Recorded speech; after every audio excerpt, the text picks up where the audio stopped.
Alien Deceptions, a suspenseful sci-fi romance thriller by Tina Marie, featuring the tantalizing Erica Jones and the mysterious Russell Hamilton.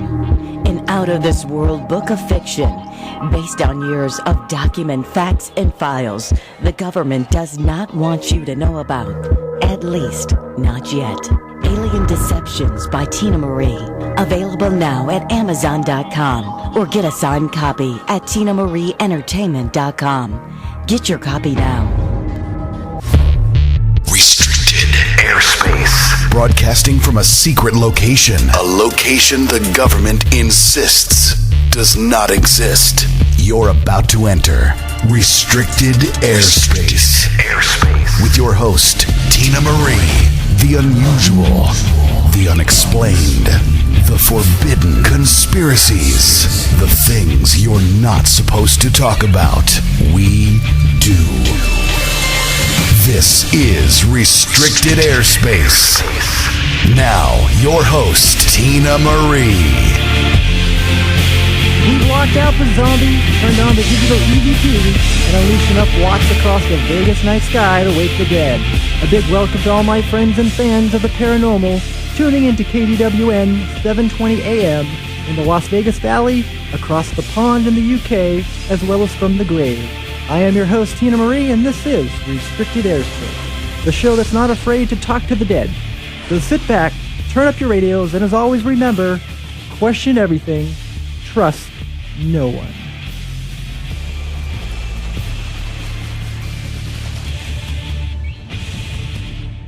All right, before we get into tonight's show, I just want to make a couple quick comments. I want to go on the record for this. I was going to post it on my Facebook page, but I figured I would save it until tonight. I want to talk about the LA shooting real quick before we go into our UFO traffic report. Gentlemen, ladies, this was a planned event by our government. Yes, a planned event. And I'm going on record to state exactly why. What you need to do is see exactly who the gunman was and what ethnicity he was from, and the fact that it happened at the TSA. Put those together is not a big deal, but put together that our government is trying to pass an immigration law that is going to include in it biometric scanning at the airports. This biometric scanning is going to be used to be able to track you from the drones above. This is why this was a planned event. This will come out shortly. You will see that this is the start of martial law. Down the line, I wanted to go on record to state right on my show to be wary of what is going on. Pay attention to what is being said, not necessarily in the news, but outside the news. All right. So again, I'm just warning everybody right now, martial law is on its way, and today's shooting at the LA airport was the start. All right, we're going to turn it over here. I have a full show for you tonight. Our crew from Elite Vegas Paranormal Society joins me on the program fresh off their special Halloween ghost hunt. But before I kick open the door to that crypt, I need to throw it over to Major George Filer from the National UFO Center for this week's latest Restricted Airspace UFO traffic report.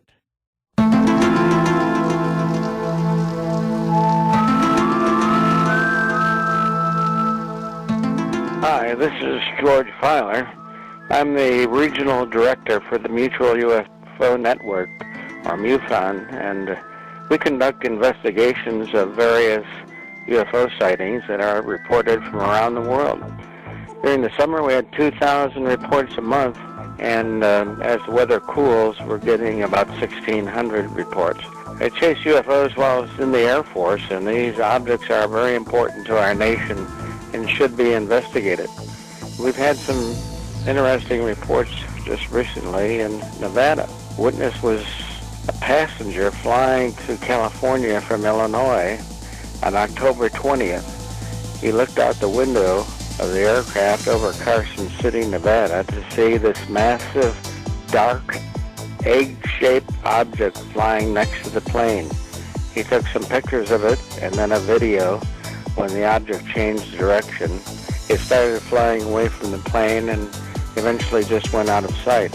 In Las Vegas, last Thursday, October 29th, another witness saw a bright star southwest of Las Vegas that he thought was Venus at first, but he realized it was much bigger than any planet, so he got out his spotter scope and saw a circle of lights with many lights in the center, connecting like a spider web and floating like a leaf. It was flipping and turning slowly as it floated. It could not be a weather balloon because of all its lights. A couple of planes flew past, and this object was likely seen by the planes as well. So we're looking to receive some other reports on that case.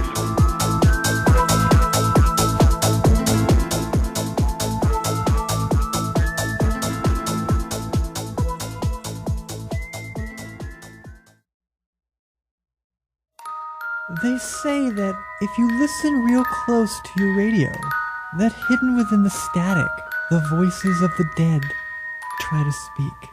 So tonight, join me on an experiment. Ready? Turn up your radio and get close, real close, and let's listen together with the dead.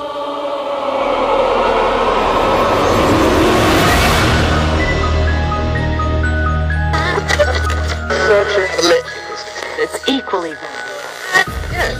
Did you hear it? Turn up your radio louder. Yeah. There, did you hear it? It's equally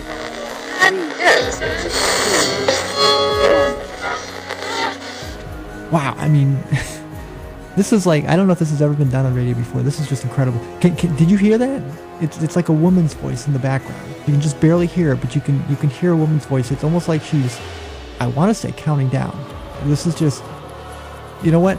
Producer Clyde, can we drop that static just a little bit more? And maybe try to see if we can boost her signal? Can we do that?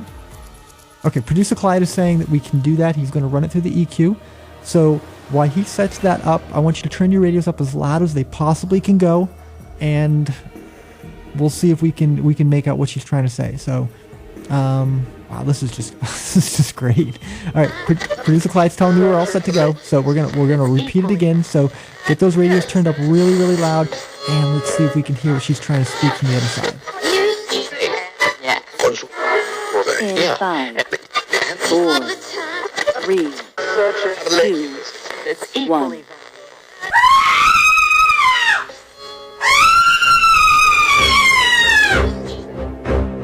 There's someone standing over there. I don't see anyone. It's looking right at us. Oh my God. It's standing right behind you. I see dead people. Not dead. We're not dead. We're not dead. We're not dead. We're not dead. We're not dead.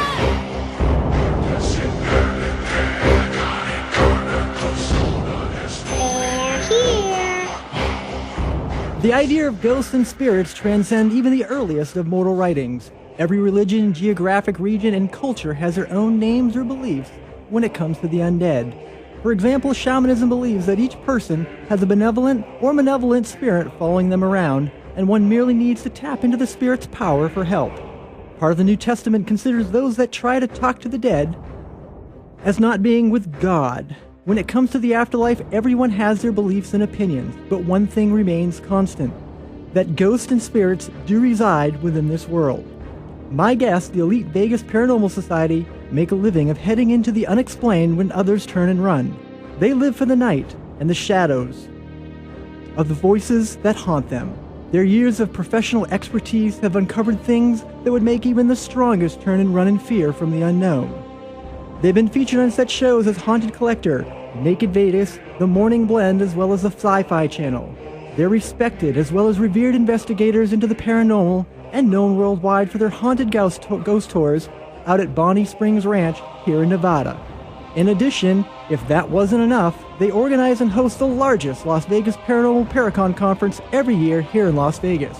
Please give a ghostly welcome to my guests, Brian Doc Purdy, Linda Purdy, and Angry Joe Tasso, Elite Vegas Paranormal Society. How are you guys doing tonight? Feeling a little spooky? Good. Just ghostly. All right, I want to go around the table here because I know you guys are just warming up from last night's wonderful ghost hunt. So let's come over. I want you to just kind of introduce yourself, give a brief, kind of bio on yourself, just so everybody knows who you are. I am Brian Purdy. I'm the lead investigator with Elite Vegas Paranormal Society, and we've been doing this since 2008 with the team, and I don't know exactly where I got started anymore. I guess we both did that together. I'm Linda Purdy. I'm the lead investigator as well. I guess you can say the second half, the co-investigator. Well, we began this, officially EVPS 2008. Correct. But research and whatnot, it's been a little bit longer than that. Yes, definitely. And then we have Joe.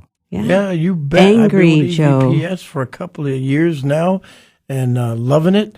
Been doing paranormal investigations for about 8 years, out of Bonnie Springs and with different organizations and people. And then EVPS came around and hooked me in. And yeah, but you hunted with those other guys. What are their names? Oh, Ghost Adventures or something like that. Oh, yeah, Ghost Adventures. Yeah, those guys. Yeah. Yeah, I sure did. It was on a show with them. That was fantastic. They came out to Bonnie Springs, and we had a fantastic time. And we started getting stuff from when they scouted us. As soon as they came out because they heard what we were doing out there. And they came out, and they sent a gentleman out to see me, good friend Tom. He came out. We're very good friends now. And actually had episodes happening, and he just got back on the phone and said, "We're doing this." And that's how you got your nickname, Angry Joe. That's actually that's how I got my nickname. It was in the Opera House. I said, "Are you angry?" 12 times, and as 12 times. Yeah. And it continues. 12,000 now. And Aaron joking around said, "Yeah, that's Angry Joe," and it's Zach stuck. kind of liked it, and the next thing you know, it's stuck. Wow. Now, how about Brian? Your nickname is Doc. Yeah, well, as a child, my grandfather, for some reason, every birthday when they come up from El Paso, Texas, we lived in Albuquerque at the time, my grandfather would always bring me a little plastic doctor's kit. I don't know what the significance was, but maybe he was trying to get me to go in the medical field. I don't know. But so he called me Doc Adams. That was my nickname, and it was all my life. That's how he referred to me. And then at some point in our lives, Lynn and I together, I was bored, as I often get, and she said, go do something, go to school. So I went back to school. Medical school, got my degree in radiology, and that's what I've been doing. So. Nice. Now let's talk about Bonnie Springs, because you're coming off Halloween, and you had a huge thing at Bonnie Springs Ranch. Yeah. Out in Las Vegas here. Right. And besides being like 20 degrees below zero, it was cold, freezing. I want to know, because that place, even though it was built in 1960, it resembles the Old West, and it is extremely haunted. Yes. I mean, I've talked to many people. I've been there during the day, and I've been there a couple times at night. Okay, and let me tell you something. I have no problem. If a UFO came down, I would run to it. I see a ghost, I'm out the door. Yeah. Well, as far as the weather goes, we were actually lucky. It was pretty nice up until the last, week. Yeah. It's probably the last week. Yeah. So we had 3 or 4 investigations within that week. So it dropped down and got colder. But prior to that, it was actually pretty nice compared to last year. So let's talk about some of the ghosts there, because one of the things that a lot of people talk about is that merry-go-round. Yeah. That likes to go around on its own. Yeah, I'll show you some video. Yeah. I mean, I was out looking at some of the sites, because I've never gone on a ghost hunt, and I'm seriously considering I want to go just to experience it, because it's a different, going there during the day and being there at night. Totally different. Yes. Totally. Yeah. It takes on a completely, when those lights go off and it gets quiet. Very doing quiet. Doing it during Bonnie Screams, I mean, you've got a million people out there screaming and yelling and chasing each other. So it's, music playing. So the level out there of noise is very high. And then once those people that are coming to our ghost hunt come up there, and the people from Bonnie Screams evacuate the neighborhood, all of a sudden it gets eerie, because it is dead silent out there. And you're away from Yeah. Mm-hmm. So you don't, I mean, we used to go to look at UFOs. As you go out to Bonnie Springs, instead of taking a right, you'd head more towards Pahrump, and there was a place that we used to label called the Valley of the Orbs, and that was part of the Spanish Spring Trail that comes down. And if you are out there, there are a lot of I'm very sensitive to different energies, and I know being out there's just this really incredible energy. You just go to certain little areas, and there's these little pockets that just create these areas that are just unbelievable. And the fact that it follows all the way out there, and most of this land is all on, was at one time Indian land. Yeah, the Paiutes. Paiutes. Yeah. So, when you talk about, Indian Springs and what it was set up for, did they ever imagine back in 1960 when they did this, did they ever imagine that this was going to be set up and they were going to get the ghosts that they got there? No. Oh, no. They knew they had ghosts there. Miss Bonnie and the people that were raised there have seen things since 1952 when she bought it. I mean, she talks about paranormal. She talks about UFOs. I mean, she's really interesting to talk to about that stuff. But no, they really didn't know that it was going to come out like that. The significance out there is that was a stopover for the Spanish Trail wagon train in the 1800s, late 1800s. It was a tent town. And there was a lot of things going on. The Paiute Indians just come down there. General Fremont had an outpost out in that area. It was just a lot of going on, but no record taking. Okay? And one of the things that really gets me with Bonnie Springs that I'm going to bring up, that just brings it up, if you got a ranch and it's 250, acres, 220 acres, 100 acres, I don't care what it is. I don't care where it is. There's always something on that ranch. Okay? Now, like I said, it was a stopover, then it became ranches for over 100 years. Okay? There's no cemetery. There's no known cemetery on that property. There's a known cemetery on Olive Ranch, and there's a known cemetery in Spring Mountain Ranch. There's no known cemetery on that ranch. But you also go back to when you talk about the Paiute, the Indians there. I mean, they have a strict belief that that spirits could come back and haunt you, and that's a bad thing. So they tried to bury their their dead as far away from wherever they were staying. So when you want to look at where they were, their tents or wherever they were staying, where have you talked to any of them and said, hey, where did you bury your dead? Is it like, is this right over it? The truth is they have so much territory. I mean, for them to bury their dead away from where they were, California? Yeah, I mean, it could have been, but what you got to realize is that the Spanish Trail wagon train had people coming in on it. Right. Okay.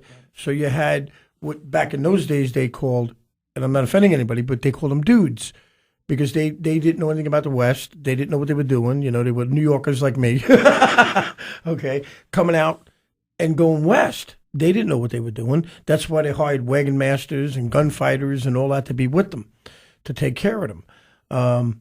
And they didn't know. And that's mainly what came through there. And that's a lot of the spirits that we're getting. But Joe, Joe always talks about when we do any kind of presentation, he always brings up the fact that when people hear that it was a stopover on the Spanish Trail, that they always think of a 7-Eleven. You stop, you get your Slurpee, you fill some gas, and you get a bag of chips and you head on to the west. These guys were there for several months. Well, it takes not to cut you off, it takes 6 to 8 weeks to take care of the wagons and just the horses normally. If somebody's sick, it takes longer. Right. If the pass going through Death Valley, was either flooded out or snowed out, they could have been there, like Brian said, to almost 12, 14 months. Right. So if somebody's, maybe they brought in their dead, they didn't want to bury them along the way. They brought them here and buried them, or they died there. They didn't make it. Where'd they get buried?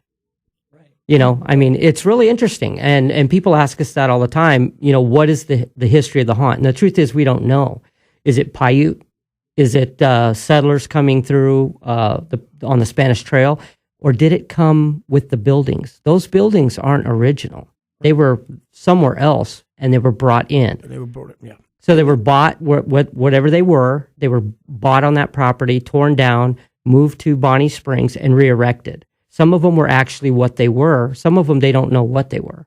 And the Opera House is the one that people talk about a lot, which is where, Joe, you get the angry spirit or whatever. that a lot of people, in fact, there was even an incident with one of the girls there, I believe, that she actually somebody got attacked. Mm-hmm. That spirit, but people have said that it's a spirit of a little girl. Some have said that it's a different entity, but that it's there. I mean, and as you get closer to the stage, people have reported even having almost like a static charge around them. Yes. And like a very cold, almost like ice cold air surround them. Definitely. There's different areas in the opera house itself that you can pick up on equipment, or you can even feel. There's certain areas on the stage area. I've had people come in there, clairvoyants and all this, that come in there, and they tell me they see a little girl. They tell me they see a woman. Okay. They also tell me they see a man. And then two men, okay, and or they get nauseated. Yes. Yeah, we had that. We had that last night. I've had a lady. I know. I was telling Brian about it about 4 years ago. She passed out on me. Yeah, and she was just going there to get some flyers, but she kind of passed out, and it was like, wow, what's wrong with you? And a lot of women that go in there have a fearful feeling. And that's because they're going to meet Angry Joe. Yeah, I think so. I think so. A lot of people think Angry Joe is the ghost, but that's okay. But you guys, you got. I mean, come on, the Wax Museum. Yeah, that's the funny thing. Everybody saw the show that Joe was on, so they automatically assume that that's the only haunted place on the property. Oh no, you get the schoolhouse, and I mean almost every place. And everybody says the schoolhouse too, but absolutely hands down, the most activity we've ever got. Wax Museum. Is Wax Museum. We have to say, as of how long we've been doing this, 3-4 years already at Bonnie's? Yeah. Okay. Friday night or Saturday? A week ago. Oh my gosh. Talk about activity all at once. And all three of us, it was Brian, myself, Joe, and David, our son. And we had 2 guests. That was it. 5 of us in the Wax Museum. And we were doing it was really going well. It was a great investigation. And then all of a sudden, the bench moved where I was sitting. I was the only one sitting there. She was sitting on it. And the bench moved. You heard it. I felt it. And Dave was like, did the bench move? I'm like, yes, it moved. All excited, See, and then all of a sudden, I would have been in the car out the door. Yeah. We have there was more. No. A rock come flying in the room. Right. Yes. From an area that nobody was. Not only the 5 of us were in there. David hears voices down the hallway. The other hallway. And then we have Joe. And behind me, we hear footsteps. Yes. Brian had a flashlight, puts it on so he can see if anybody's there. It starts flickering. I take out my flashlight. My flashlight's They're flickering. strobing. Yes. Right. Now, keep in mind, these are mag lights. Mag lights. If your listeners know what mag lights are, they're either on or off. There is no setting. Yes. And it's a perfect strobe. Wow. Yeah. And it was all at once. Yep. Within less than a minute. Yeah. It was probably 20 seconds. Yeah. It was just all at once. Just all at once. Yeah. It was fantastic. That is like, we just couldn't believe it. And then the 2 guests, they were like, oh my God. And we were like, yes, this was awesome. I think they wanted to run to the car. Yes, exactly. They were a little concerned. Yeah. But they like, whoa. Yeah. Because my forte is I'm a debunker. If you tell me something, I'm going to prove you wrong. Right. And that's one of the reasons why they call me Angry Joe, because I tell people that if they tell me they see something, I'm going to say I'm going to prove you wrong. And it sounds harsh at first. But this year, I have been saying forever. But that makes a difference of a good. I mean, I get labeled the same thing because of ufology field. And Correct. I tell people I've had my own personal experiences. Because of that, I am more of a debunker than I would be. And people criticize me like, you have no idea who I am. Don't tell me this. But you're right. I appreciate people who are not afraid to say, you know what? Because in this field, whether it's ufology or ghosts, with After Effects and Photoshop, it is so easy to fake stuff. Yep. And people do it because there's money involved. You can throw it on YouTube, get 1 million hits, and next thing you know, you're making a lot of money. Well, just to have some fun, and I know Brian knows about this. During the haunt, we had some young people there that were actually in the haunt, doing the haunt, and they took pictures of a face in the glass in the schoolhouse, and they got a perfect face, and they come running up to me and they're all excited and everything. It was dirt on the window. Matrixing. Well, that's one thing though that we say is that what they ask us all the time: do we create? They ask us if we stage anything. Right. Definitely not. And we tell them, no, absolutely not. Everything. And I tell people, if you think that anything that you witnessed that night is possibly staged, I want you to tell me at that moment, not in an email the day after. Right. I want you to tell me at that point, you think that's something we're doing, and I will be glad to take you wherever you think it's being done. Okay, we're going to take our break here. Okay. When we come back, I want to talk more about these ghosts at Bonnie Springs. Cool. I'm freaked out literally right now. All right. So we come back, more Elite Vegas Paranormal Society and KDWN 720 AM.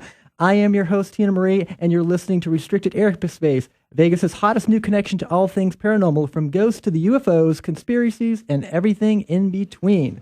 If you have a question or comment for our guest, please call into our hotline at 702-257-KDWN. That's 702-257-5396. Again, 702-257-5396. Or head on over to restrictedairspace.radio.com. Click the green button next to our on-air and join the live chat.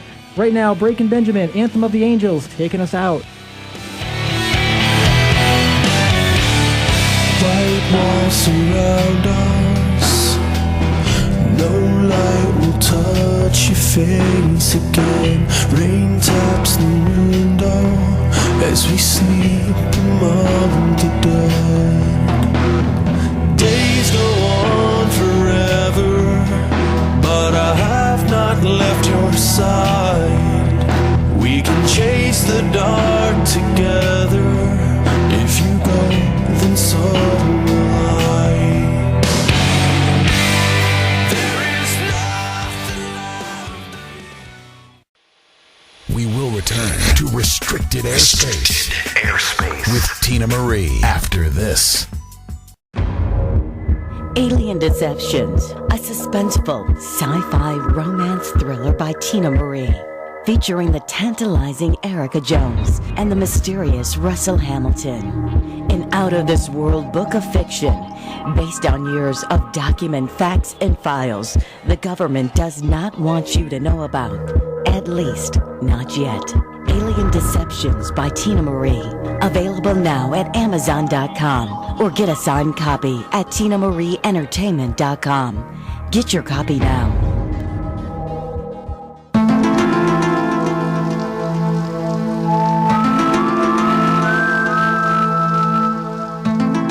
Hi, this is George Filer. I'm the regional director for the Mutual UFO Network, or MUFON, and in Los Angeles, California, at Lake Los Angeles, the witness was out in the backyard playing with his blue laser, pointing it at a satellite when he saw a glowing light to the southwest. I might point out lasers are very dangerous pointing in the sky, particularly to the pilots and passengers. But in any case, he thought it might be a helicopter, but it didn't have any blinking lights, and he could not hear any engines. This was glowing like a ball, so he turned off the laser to be safe.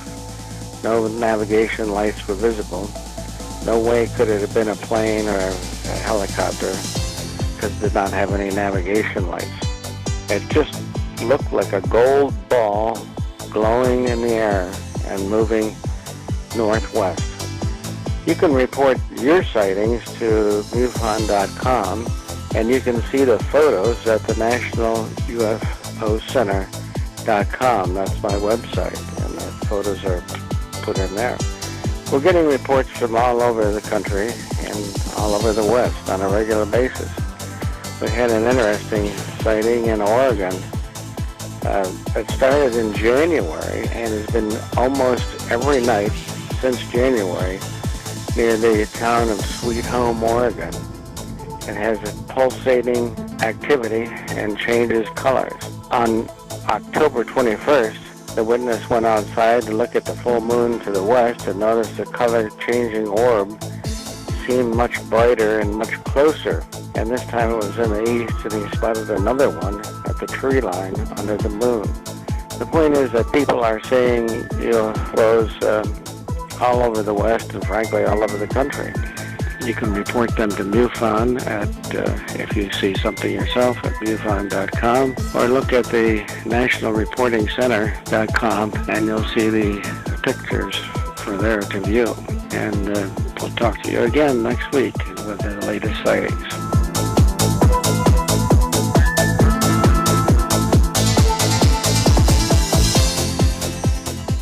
Got a secret keep it, swear this one you'll save. Better lock it in your pocket, taking this one to the grave. If I show you, then I know you won't tell what I said, 'cause two can keep a secret if one of them is dead. Now, back into restricted airspace with Tina Marie.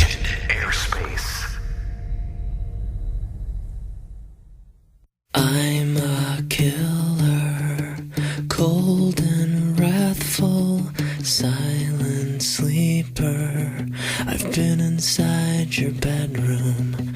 I've murdered half the town, left you love notes on their headstones. I'll fill the graveyards until I have you. Moonlight walking, I smell your softness, carnivorous and lusting to track you down among the pines. I want you stuffed into my mouth, hold you down and tear you open, live inside you. Love, I'd never hurt you, but I'll grind against your bones until our marrows mix. I will eat you slowly.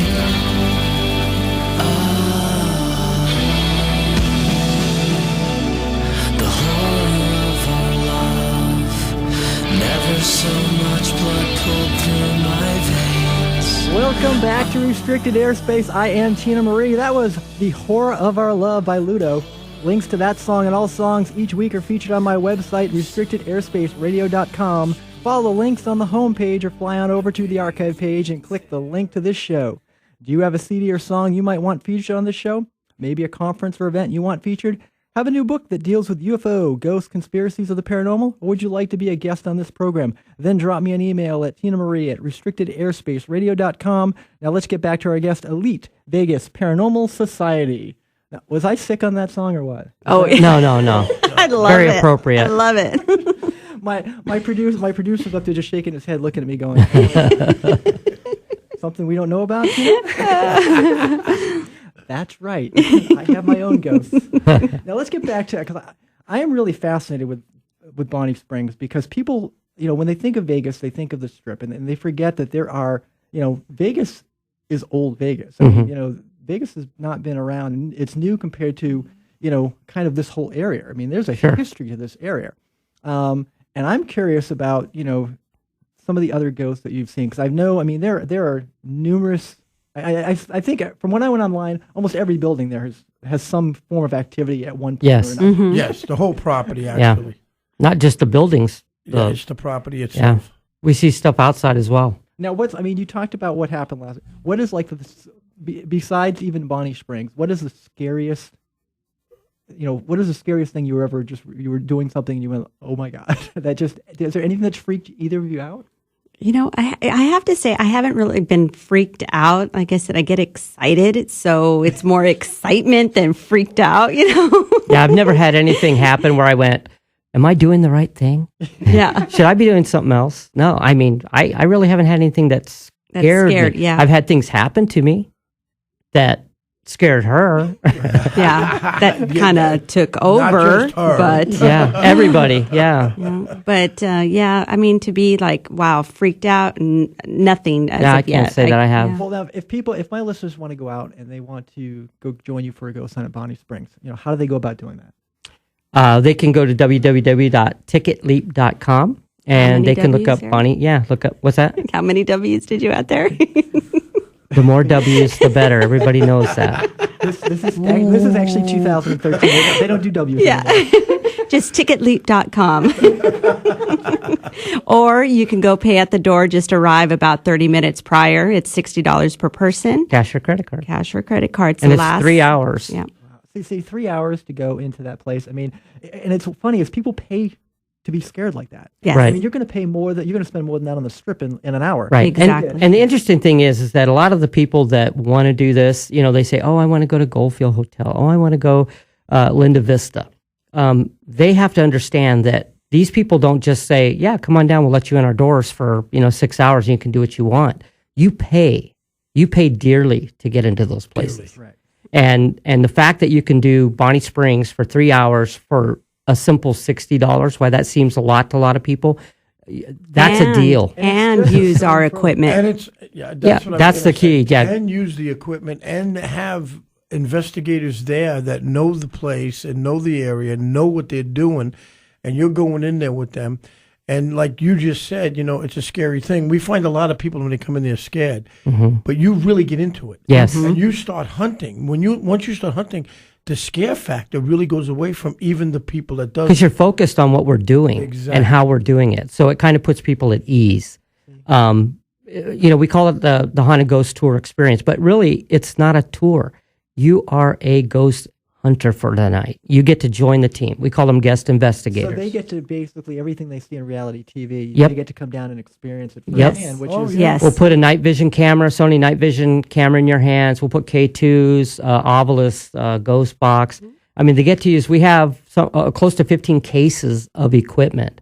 And they get to all, we'll show them everything and we kind of hand it out. People swap and, no, I want to use that. Oh, okay, I'll use that. And they get to hunt. See, now, to me, that's a hidden treasure of Las Vegas. I mean, that's something that, you're a stone's throw away from the strip to go down there. Yeah. And for something like that, to get that experience, I mean, that's better. I mean, you're going to pay $100 to go see Blue Man Group. You're right. For $60, you guys, people can come down to your earth and I think have a better experience and a longer experience and really get to have a hands-on experience where you are not an audience member, you are a participant. Correct. Right. And the neat thing about that, you made a comment that you can go to Blue Man Group. Yeah, you can do that. And if you go, oh, do you want to go next weekend? No.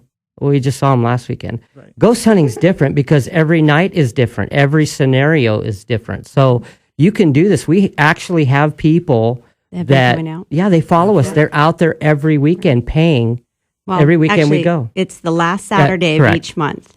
Sorry. Yeah. Now, she keeps me in line. It's great. And one of the things that I like about it that I'm just going to bring in is that we're all there, okay? And if these people have experiences, even without their equipment, we explain it to them. They talk to us. They actually come up. You have one-on-one. Yeah. You really do with any one of us. Wow. Where do you get that? No, you don't. You don't. And I think that's what makes it just a special experience. And I think people just, it should be on their bucket list when they come to Vegas. I personally think. Yeah. It should be on their bucket Thank list. you. Yes. Now, I want to get into, because you guys are known for for your Paracon out here. Last year was it was huge. I mean, the names of names, I mean, I could read them. Everything, Ben Hansen, Brian Kano. I mean, anybody that knows anything about the paranormal knows that the people you had last year here are the in people. I mean, this thing was just incredible. Yeah, we actually are catching a lot of grief for that. Yeah, people are like going, we didn't get these people because you had them. I mean, sorry. Well, I mean, I think that speaks volumes. And we had I mentioned earlier about the rapport that you have as a group within the paranormal community, and I think that speaks volumes of who you are. Well, thank you. I mean, the one thing that we do as a group is we try to maintain a certain level. We don't we work very hard to stay out of the paranormal fray, if you will. We insist upon it in our team members. That we hold a line and that we're always professional. We don't bash anybody. Everybody has the right to the same things we have. We're a hardworking team, and I think that's pretty much where our reputation comes from. I mean, we don't stop. We're always trying to develop and be better people, better investigators. And, for the Paracon, Lynn and I began that. We're into our third year now, but it was from the love of going to other Paracons.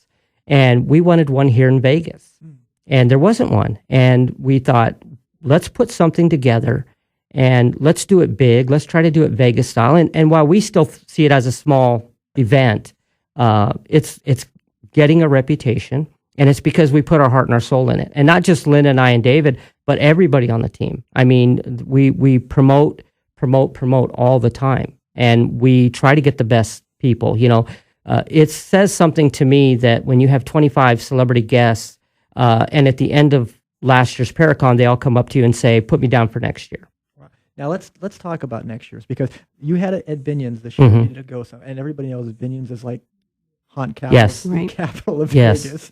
Are you having it there again this year? We're not sure. There's a couple of things that are going on with Binion's right now that we're not sure what. I mean, as far as how they're going to play renovation, out. yeah. It's a timing thing, right? And so right now we are looking for the venue. So if you're out there and you want a cool Paracon at your place, yes, give us a call. I think any of these casinos should step up because it's just. I mean, when you talk about this, the paranormal stuff is so big nowadays, and. With Vegas, the history Vegas has, I mean, when you talk about Vegas and the old mob and just the history, Frank Sinatra's ghost, for God's sakes, probably still. Right. Right. Yeah, you're right. Exactly. I mean, so when you hear that, I don't understand why anybody wouldn't, but give me some names, I mean, that are coming next year throw some names out here for my listeners. We have a huge name that we cannot release just yet. Yes, you can. Yeah, almost. This is going to be. But we just signed Patrick Doyle from Ghost Mine. We'll have Kristen Lumen as well. She'll be coming out. Those will be first timers for the Las Vegas Paracon. We've got Ashley Traub under contract now. Susan Slaughter, Brian Cano, Jason Gates, Rex Williams, Amy Goodwin, Aaron's sister, a good friend of the Paracon, is going to be there again. As a vendor, she may speak. We may get her to speak. I think we should this year. But yeah, she always comes out and draws a big crowd, and she is an amazing person. We love Amy. So yeah, and we're seeing the thing is though, with every year, I mean, like I said, we have 2 under our belt or in our what is it? Yeah, you got it right. Yeah, okay. Yeah. I always say those wrong. I'm her spell check when she doesn't have a computer. Grammar. But, I have to say that we learn for every time. It's like, okay, you know what, that didn't work. We're going to do this. You know what? If we would have did this, it's going to be, we look at it as far as the guest views because we want them to have an amazing time because every time we went to these, we always said, gosh, you know what? If they would have just did this or they could have done this, it could have been better. And we do this for the people. And I know maybe some people don't understand that, why we're putting all our heart, soul, money, everything into this for that. But it makes us happy when they're happy. Right. And the thing is that people, they automatically go, oh, did you make money? It's never been about making money.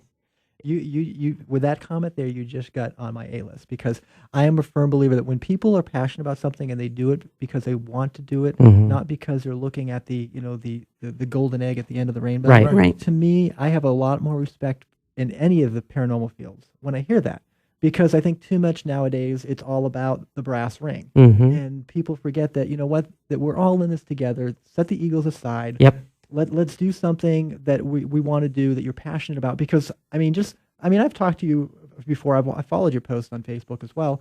And you can see the passion. And I think people, when you have people around you that have that kind of passion, it shows through in every single thing they do. And I really think that that's why, last year's Paracon was just so big. Because I think people in this field see that passion and they want to be part of that. And we hope that is. We hope that's what it is that they see because, Joe, we see Joe as not only as a team member, but, a good friend.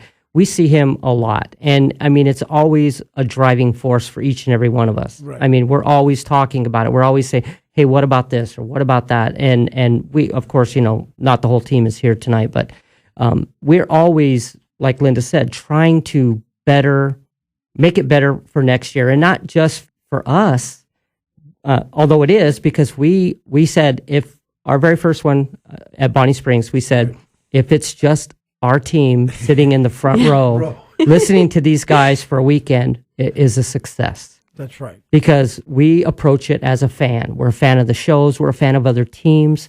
We're a fan of everything paranormal. And we wish everybody luck.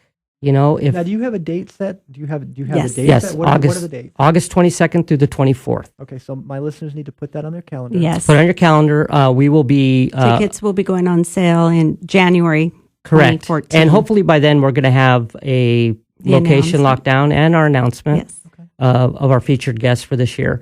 I will say that go to our Las Vegas Paracon page. And it's called Facebook page, Las Vegas Paracon, and the website, www.thelasvegasparacon.com. And they can get updates there too, because we'll put all the pictures and bios of all the celebrities that are coming up. And I have all the links on my website as well. So if you want to go get more information on these guys, go for my links, or you can go to the Restricted Airspace fan page, and I'll have all the links there as well. And I definitely recommend put those dates in the calendar. Yes. Because I'm telling you, from looking at last year's set of guests, knowing you already. Yeah. We've already got a lot. This is going to top last year's. Yeah. And we're hoping, we're wanting to. We want to make this an experience this time. And we understand that each year we have, Sci-Fi was filmed Naked Vegas. Naked Vegas. Yeah. So, at your event. right, which debuts, by the way, so make sure you put that on your calendar this coming Tuesday at 10 o'clock or 9 o'clock. 9 o'clock. 9 o'clock here. 7 and 9, I think it was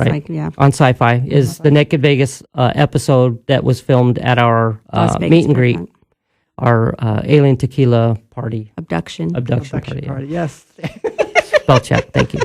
And I didn't have to push a button. Now, besides Paracon, what do you guys have coming up in the future here for your whole group here? Is there something special? Is there anything new on the horizon? Any new media opportunities? Sleep. Yeah. Usually these 2 months we take a breather. Yeah. We recoup. Yes, and then most likely we'll be heading out, hopefully to Virginia City here soon. And right, we'll be doing the Washoe. Yeah. We'll be hunting the Washoe Club here very shortly. We have a couple others. We just got Fox News did a story on us last night for Halloween, and of course the phone was ringing all day today. So we got a lot of investigations as well that people are calling us about. So that's helped. Yeah. I want to ask you, because there's this ad that's been going on about this gentleman who does checks for ghosts in your house or your apartment. Mm-hmm. And he has a website up now. And basically what he does is you contact him and he tells you whether somebody died in your house, and kind of forewarns you, maybe there's a ghost already in your house, and, so is he looking at public records? I'm not exactly sure. I mean, it's something that I might get him on the show down the line, but I wasn't sure. I wanted to know from your take, have you gone into residential houses and done investigations? Oh, yes. Mm-hmm. Yeah, we did one actually for the Fox 5 story. We actually had a investigation set up, and they asked if they could join on that, so they came out and did that. Well, and we had one that will sit with us forever. A family, and that was pretty intense. Yeah, it involved a 7-year-old autistic boy. Yeah, and we had to bring people in to help us out with that. Yeah, mm-hmm. Yeah, it was pretty. The child was the one that was being contacted, and the family was very concerned. And the good news, I guess, if it's good news, we did find that the family it was actually family members that were looking after the child, wanting him to be safe. And what was happening was they were getting these signals basically to get out, and they thought they were nasty spirits doing this. And what it turned out to be when we brought this psychic in was that he picked up on a gas leak, but he kept saying it's not a gas leak. Yeah, I keep getting gas leak, but it's something else. So they had some environmental people mm-hmm. come in and do an analysis of the home, and they had toxic levels of mold. Black mold, and they had to evacuate. They were given 48 hours to leave, and they've never returned. So they were all getting sick from this. So if anything good came out, we found that it was family looking over the child as far as spirits go, but there was something much more dangerous happening in that home. So that was kind of a cool thing that we went through. Now, do you guys have a YouTube page that people can go to? Yeah, Dave's got Elite Vegas Paranormal. Yeah, Dave's. Let me tell you, Dave. What do we do? Yeah, Dave does all of our. He's our tech guy. Okay. Yeah, so he's got things. He's now, probably Dave, got. Dave is your son. Correct. Yes. Okay. Correct. And he has the nickname the Priest. The Priest. Yeah, which it was started at Bonnie Springs. Okay. Mm-hmm. And what happened was we were doing Ghost Box, and for some reason they kept mentioning David. We kept getting that name, so we said, "Do you want to talk to David?" And it said, "No, the Priest." And we're like going, so it didn't make any sense to us, and it kept happening. And then when we were at preacher, but it was mainly priest. Well, yeah, but preach and stuff like that. Yeah. When we went to Binion's and we were doing Ghost Box there, we actually had a session where the K2 would only light up and it would go completely red when you put it next to a St. Christopher medal. And then it wouldn't do that to any of our other medals that were sitting in there. We're all wearing them. No. And it wouldn't do it.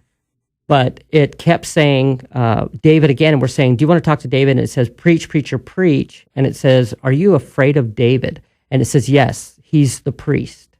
Now, we had a well-known psychic come down and talk to David, Travis Hill. And he said David, in a previous life, his life was to help spirits cross over. He was like a priest. Wow.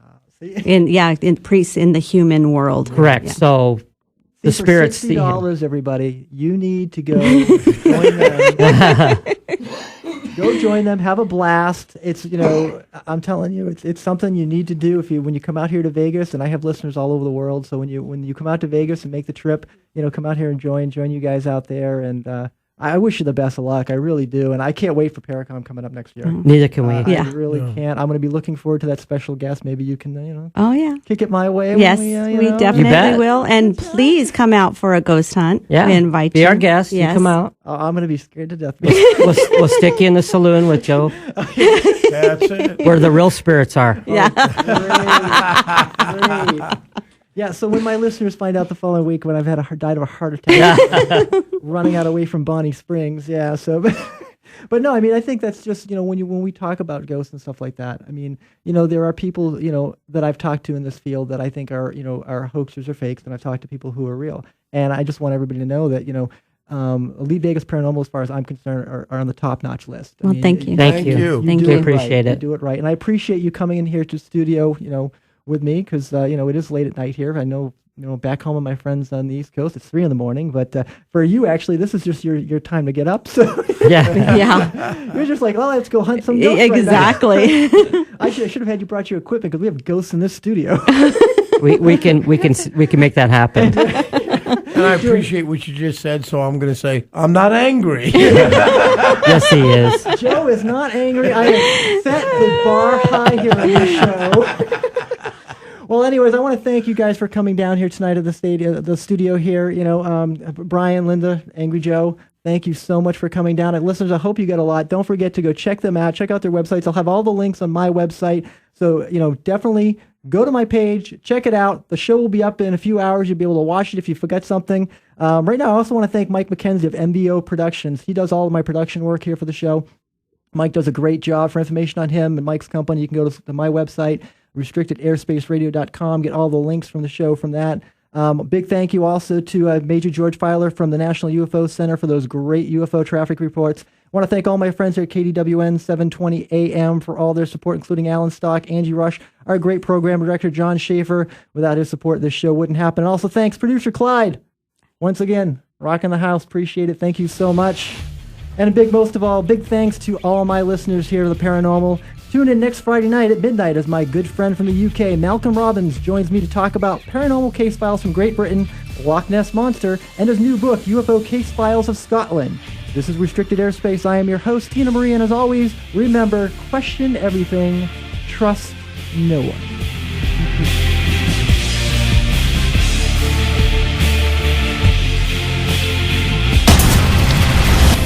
If there's something you want to talk about, something you want to know, something you are afraid to ask, then this is the show for you. Follow us every Friday night at midnight as we enter Restricted Airspace with Tina Marie. For more information or to contact us, go to restrictedairspace.radio.com. Restricted Airspace.